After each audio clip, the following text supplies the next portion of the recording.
There is a photograph that tells you everything you need to know about what happened to Malaysia. It was taken at night, somewhere between midnight and the hour when the city stops pretending to be alive. The photographer aimed his lens upward, far upward, at two steel and glass monoliths punching through the clouds above Kuala Lumpur. The Petronas Twin Towers, still lit, still gleaming, still performing their magnificence for an audience that was no longer there. The skybridge connecting them, once a pilgrimage site for millions of tourists from every corner of the planet, sat in silence. The observation deck, which once required tickets booked weeks in advance because demand was so relentless, now had queues so short they barely existed.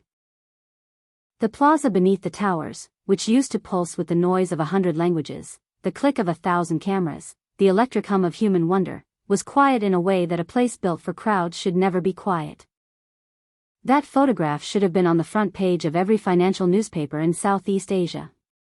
Because what happened to tourism in Malaysia is not merely a story about a pandemic, or a visa policy, or an airline route. What happened to Malaysia is a story about a country that wagered its identity, its economy, and its global reputation on a single spectacular bet, and then watched the world walk away. This is the story of how Malaysia built the most recognizable skyline in Southeast Asia, engineered an entire tourism economy around that skyline, and then found itself staring into an abyss of empty hotel lobbies, abandoned tour buses, and the haunting silence of towers that no one came to see. This is an economic thriller, and it begins as all great economic thrillers do, with extraordinary ambition. The year is 1992. Malaysia is not yet the Malaysia the world would come to know. It is a country in the middle of a metamorphosis so aggressive, so deliberate, so almost violently intentional that it would reshape the physical and economic geography of Southeast Asia within a single decade. Prime Minister Mahathir Mohamad, a man who understood the psychology of nations better than most economists understood spreadsheets, had a vision as simple as it was audacious. He wanted Malaysia to stop being overlooked. Southeast Asia at that time had a hierarchy of prestige that was largely fixed.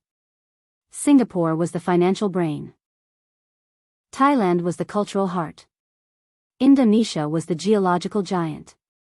Malaysia sat somewhere in the middle, respected, but not magnetic, stable, but not spectacular.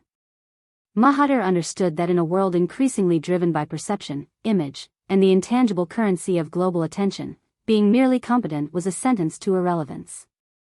He needed a symbol, something physical, towering, undeniable, that would force the world to look at Malaysia and recalibrate. The project that emerged was not just a real estate development. It was a geopolitical statement encoded in steel, the Petronas Twin Towers. Designed by Cesar Pelli and built by two competing construction teams, the towers became proof that a developing nation could build something unprecedented.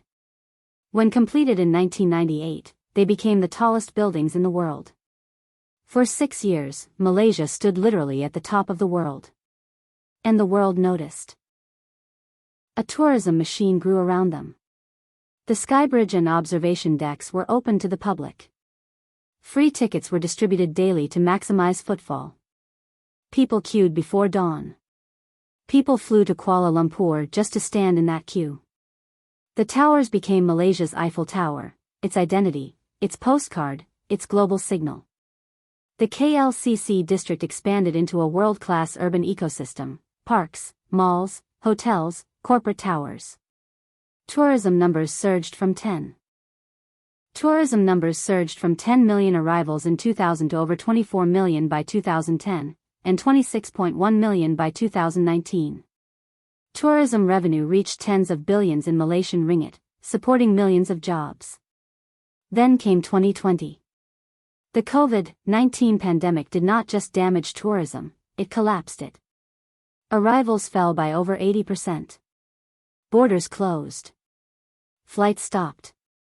The tourism economy, built on human movement, froze overnight. Hotels emptied. Airlines shrank. Tour operators vanished. The Petronas Towers closed to visitors. And for the first time, the towers stood not as a symbol of arrival, but of absence. When the world reopened, Malaysia did not recover at the same pace as its regional competitors. Thailand aggressively rebooted tourism. Indonesia leaned into Bali's long-stay digital nomad economy. Singapore doubled down on luxury transit and experience tourism. Malaysia, meanwhile, struggled with positioning. Landmarks, but lacked a compelling modern narrative. It had infrastructure, but lagged in marketing agility and experience innovation. The Petronas Towers, once the center of global attention, had become static, beautiful but unchanged, admired but not urgently desired. Meanwhile, China's outbound tourism patterns shifted after reopening, with younger travelers favoring Japan, South Korea, and other experiential destinations. Malaysia lost momentum in a key source market. Even Kuala Lumpur itself revealed structural cracks, overbuilt hotels, declining occupancy rates, and pressure on pricing that weakened long-term profitability. A weakening ringgit added complexity, cheaper for tourists, but signaling economic fragility to high-value travelers who prioritize stability and perception. Political instability, airline disruptions, and long-term reputational shadows, including unresolved incidents like MH370, further complicated Malaysia's global image.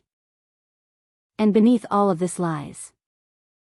What exactly is Malaysia selling? France sells culture. Japan sells refinement and identity. Thailand sells sensory intensity. Bali sells transformation. Malaysia, for years, sold everything, which in practice meant it sold nothing with enough clarity. Malaysia Truly Asia was once brilliant.